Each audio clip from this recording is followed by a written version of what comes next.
Silvi Dwi Cahya. Di sini saya mau menjelaskan PPh pasal 21, PPh pasal 22, dan PPh pasal 23 untuk tugas remedial perpajakan. Pertama, PPh pasal 21, contoh kasusnya seperti Budi adalah seorang karyawan tetap di PT Maju Jaya. Ia bekerja sebagai staf administrasi dan setiap bulan menerima gaji sebesar 8 juta, serta tunjangan makan dan transportasi sebesar 2 juta. Budi belum menikah dan tidak memiliki tanggungan, statusnya TK 0. Sebagai bagian dari kewajiban perusahaan, maka gaji Budi akan dikenakan PPh pasal 21. Berapakah pajak penghasilan yang harus dipotong dalam 1 tahun? Cara perhitungan PPh pasal 21 dari studi kasus yang tadi, yaitu penghasilan Budi per bulan sama dengan 8 juta ditambah 2 juta. Hasilnya sama dengan 10 juta.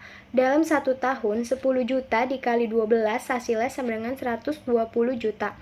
Kemudian dikurangi biaya jabatan 5%. 5% dikali 120 juta sama dengan 6 juta.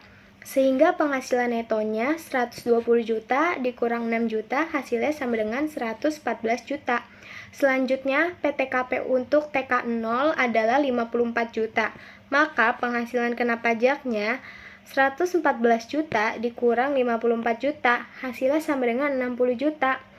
PPh pasal 21-nya 5% dikali 60 juta sama dengan 3 juta. Jadi, PPh pasal 21 Budi dalam 1 tahun adalah 3 juta. Selanjutnya, kita akan menghitung PPh pasal 22. Studi kasusnya sebagai berikut. Sebuah perusahaan importir di Indonesia melakukan pembelian barang elektronik dari luar negeri. Nilai impor CIF barang tersebut sebesar 200 juta. Atas kegiatan impor tersebut dikenakan PPh pasal 22 dengan tarif 2,5%. Berapakah besar pajak yang harus dibayarkan perusahaan tersebut? Cara perhitungan PPh pasal 22 sebagai berikut. Dasar pengenaan pajak adalah nilai impor sebesar 200 juta. Tarif PPh 22 sama dengan 2,5%. Terus selanjutnya kita akan mengkalikan 2,5% dikali 200 juta hasilnya sama dengan 5 juta. Jadi PPh pasal 22 yang harus dibayar adalah sebesar 5 juta. Yang terakhir adalah PPh pasal 23. Sebagai berikut studi kasusnya yaitu CV Sejahtera menggunakan jasa konsultan pajak untuk membantu laporan keuangan perusahaan. Atas jasa tersebut, CV Sejahtera membayar honor sebesar 50 juta kepada konsultan.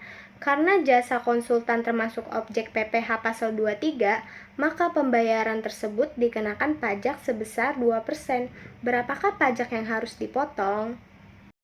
Perhitungan PPh pasal 23 yaitu dasar pengenaan pajak sama dengan 50 juta, tarif PPh pasal 23 jasa sebesar 2%. Jadi 2% dikali 50 juta, hasilnya sama dengan 1 juta. Jadi PPh pasal 23 yang harus dipotong adalah sebesar 1 juta. Sekian presentasi dari saya untuk remedial perpajakan. Kurang lebihnya mohon maaf bila ada kesalahan kata ataupun pengucapan.